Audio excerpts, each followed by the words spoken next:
r/entitled parents. Do you think bionic arms should contain vibrate functions? Does Yang's new arm have a vibration function?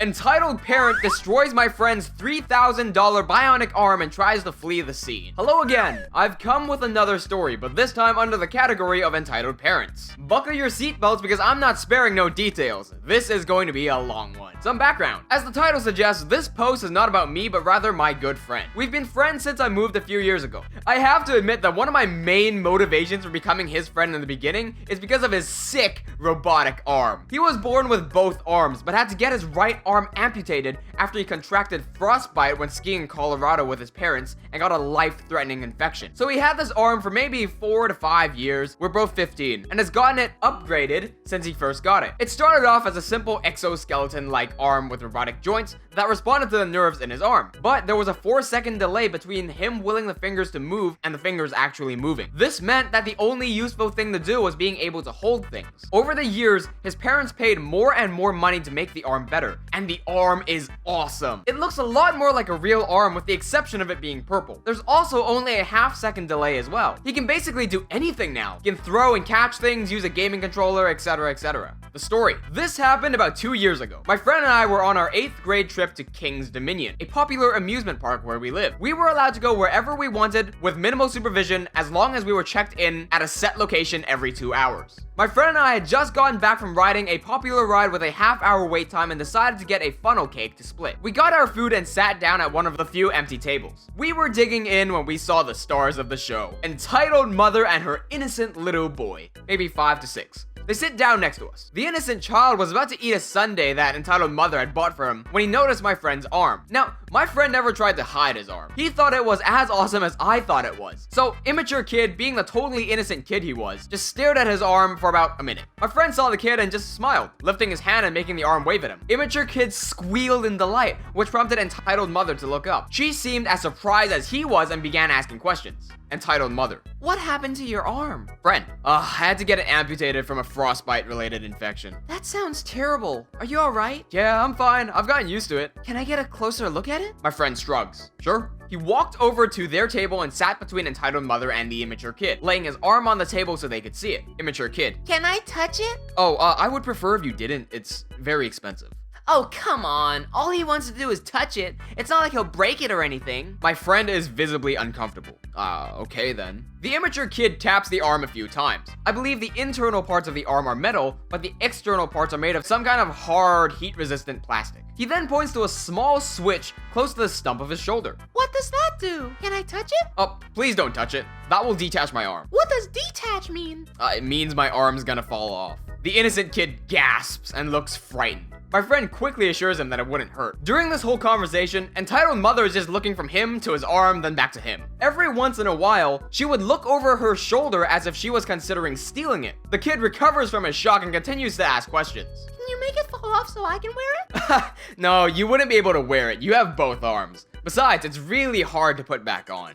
The kid looks disappointed, but doesn't throw a fit or push him further. The entitled mother, however, looks like she just wants to yeet my friend over the bridge we were sitting by. Don't say no to innocent kid. He's a good little boy. Let him play with your arm. He's been good all week. He deserves to play with it.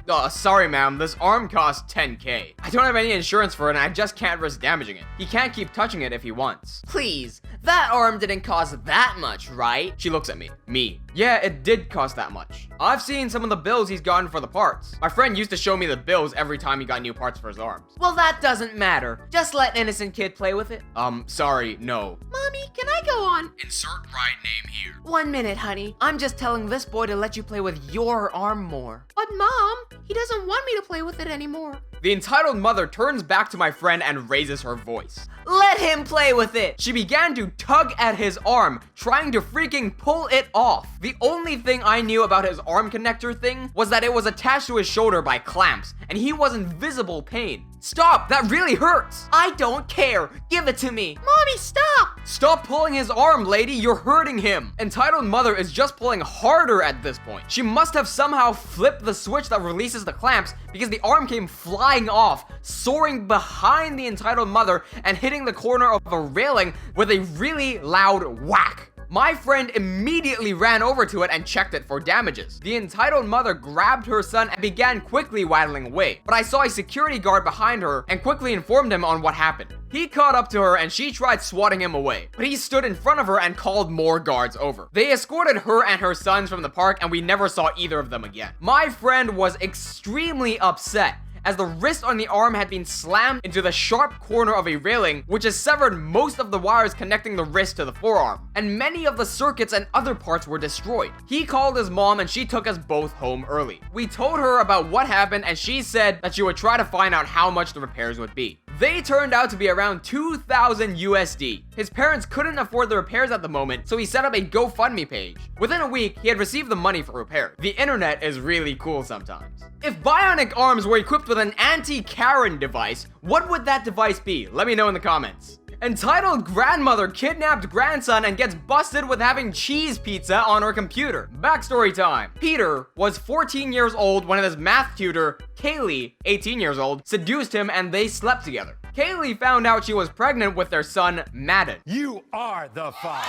They decided to go to their parents together and tell them that they had been sleeping together. Peter's parents were extremely upset about their relationship and decided to press charges against Kaylee for statutory rape. Kaylee was convicted and sentenced to 2 years in jail and had to sign away her parental rights to the unborn child. Kaylee signed her rights over to Peter's parents with the condition that Peter got custody when he turns 18 as long as he is capable. Peter has been expressing extreme interest in being a father. Over the next 4 years, Peter stayed in school, out of trouble, and got into a really good college. He was given partial custody of his son, Madden, so he could focus on getting his degree and getting a good job to support his son. Peter ended up dropping out of college and getting a high-paying IT job and gained full custody of Madden with no problem. This upset Oma, Kaylee's mom, who didn't think that Peter deserved to be a father because he didn't drop anything in his life to raise him. She thought that since the first 5 years of Madden's life was spent with his grandparents, that Peter got off easy. Believe it or not, this is where the story starts. Fast forward to about a year ago. Peter is 22 and Madden is 8. Peter has had full custody of Madden for about 2.5 years, and they had moved out of Peter's childhood home to an apartment. Now, it's important to note that Opa, Kaylee's dad,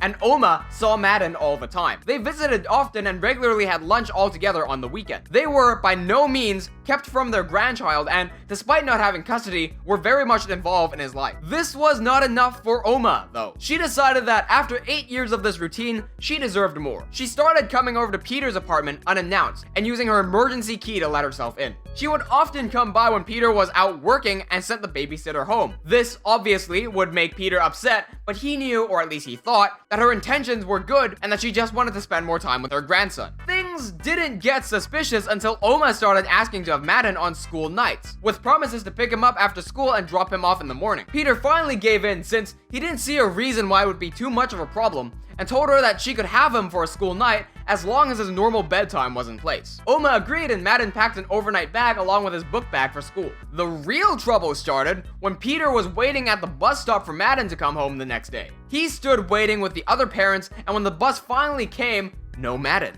He asked the bus driver and he looked up and down the aisle, but he just wasn't on the bus. Peter called the school and his heart sank. Madden hadn't been to school that day. Peter immediately called Oma and she responded with a simple, "Oh, we decided to take him on a road trip since it was Friday and all. We can have him for the next couple nights, right?" Peter: "No, you promised you would take him to school and you didn't. I certainly don't want him spending 2 more nights with you if I can't trust you to do something as simple as drive him to school." Well, you should have called the school this morning if you were so worried about it. "No, you should have been the one to take him to school like you said you would. Where are you anyway?" We're in... Insert city name that's about a 6-hour drive away.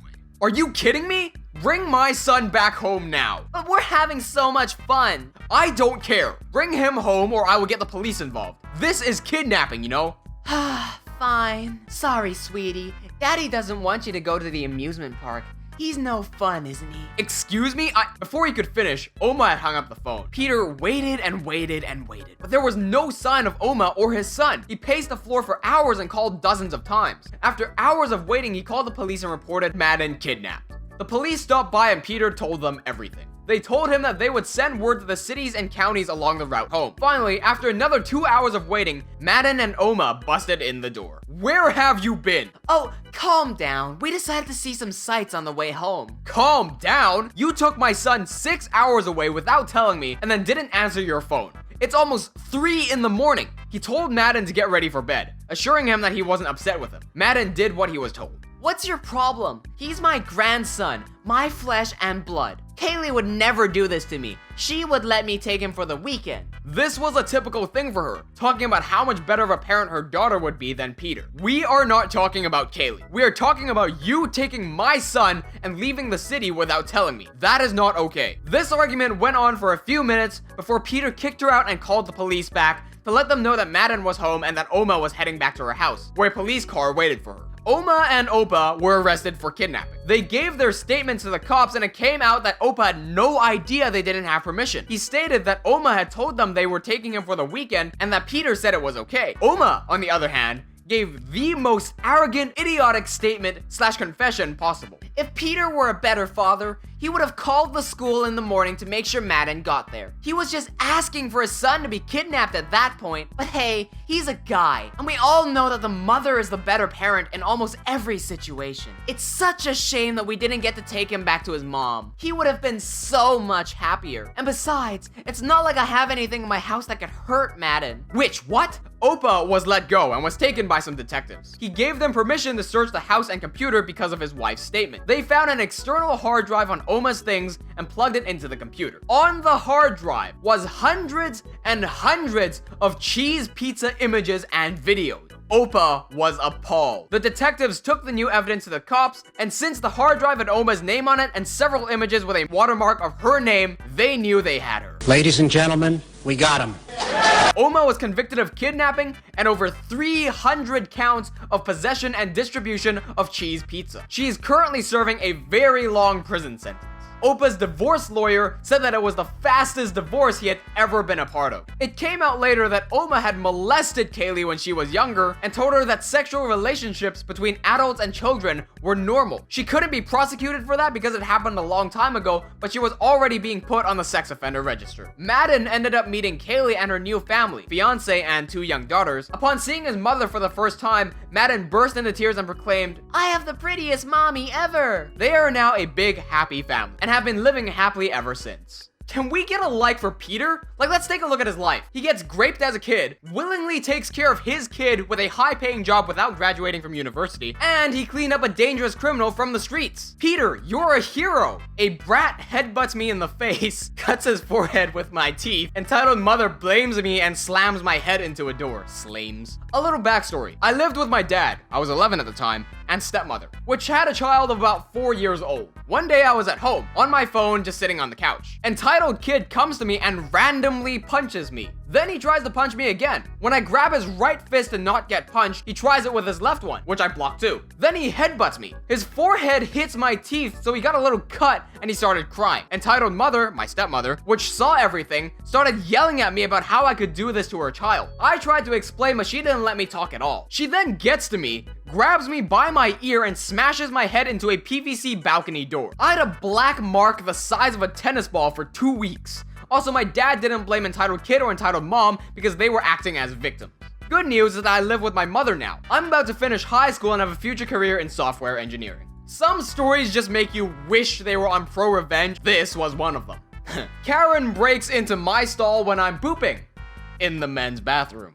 Another work story. It was a completely regular shift except for one thing. I needed to poo. I didn't need to until I was driving to work, so there was nothing I could do. I always try to prevent myself from doing the number 2 during work because we have one 15-minute break and I don't like wasting it. Also, Harris Teeter bathrooms are definitely not elegant or newly furnished. That's a supermarket according to Google. After a few hours of trying to wait it out, I couldn't take it any longer. I excused myself from the register and asked my manager to go to the bathroom. It wasn't too busy, so I wasn't in too much of a hurry. I entered the men's bathroom near the front of the store and placed down the necessary carpet of toilet paper over the seat before sitting down. One person had already been in and out while I was sitting there, so when the door opened for the second time, I kept my composure. There were 2 pairs of shoes. I like looking under the door of the stall when someone comes into the bathroom because it relieves my dumbass anxiety. I was confused at first when I saw what looked like mom's feet and a little boy's. I told myself I must be blind or that I was just being paranoid. The stall door next to me opens, and I hear a peculiarly feminine huff of despair. The bodies then take a step towards my door.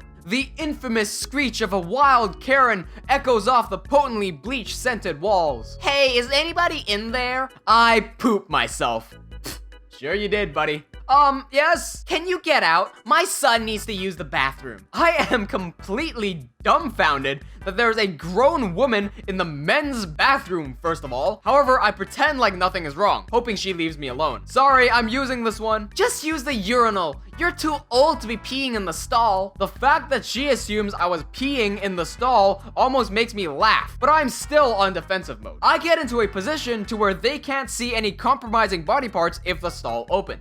I'm not peeing, ma'am, I'm pooping. There is another stall. At this point, I am internally debating whether to try to finish quickly or keep sitting still. Do you think I'm stupid? There's an out of order sign. Are you really going to let my boy suffer? He needs to go now. Now, I didn't see the out of order sign when I'd come in. After she says this though, I figured that's what she saw when she opened the other door first. Side note, do you guys know those rare stalls that exist in the depths of hell that have the circular spin lock? And how the circular plate sometimes falls off the door, leaving an opening to where anyone outside can easily unlock and lock the door? Well, of course, the stall that wasn't out of order is exactly like that. I was about to respond when I see Karen's polished red talon stick through and slide the lock open. My life flashes before my eyes. The door swings open and this witch is standing with one hand on her hip and her little boy is right next to her, both gawking at my partially concealed body plopped down on the toilet. My head heats up with a mixture of embarrassment and anger, which makes the next words I say significantly louder. What are you doing? Get out! I don't think Karen got what she was expecting. Then again, I have absolutely no idea what she was expecting.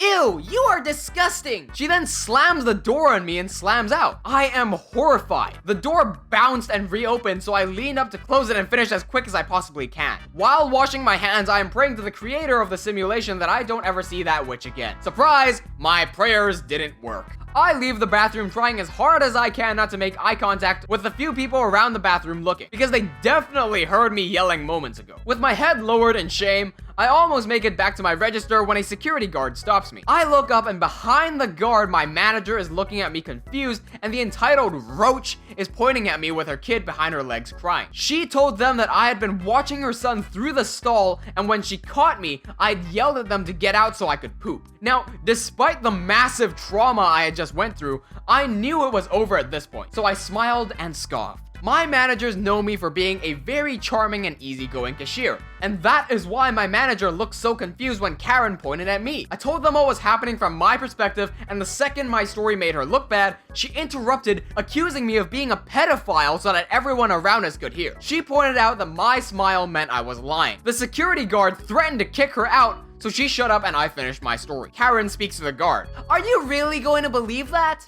I suggested that we could ask the police that were near the bathroom what they heard. Karen tried to get her kid to support her side of the story, but he wouldn't say anything. He was busy wiping tears off his face. The first person the guard asked said they heard me yell, "Get out!" and then saw Karen stomp out. The guard then sits down the little boy on one of the chairs and asks the manager to wait here for a second. He then begins to escort her out of the store. Halfway out, she tries to push his chest back, but her hand slides up to his neck and pushes his chin up. He immediately grabs her hand and twists it behind her back and wraps her other arm around her mouth so she couldn't scream bloody murder anymore. They then peacefully slide out the door. My manager walks out her son, but not before giving him a balloon from one of the registers. This made me feel a bit better about his situation, but she would probably destroy it as soon as she saw it. After my shift and after the other managers had heard the situation, they praised me for being honest about such a weird situation and laughed about how crazy Karen was.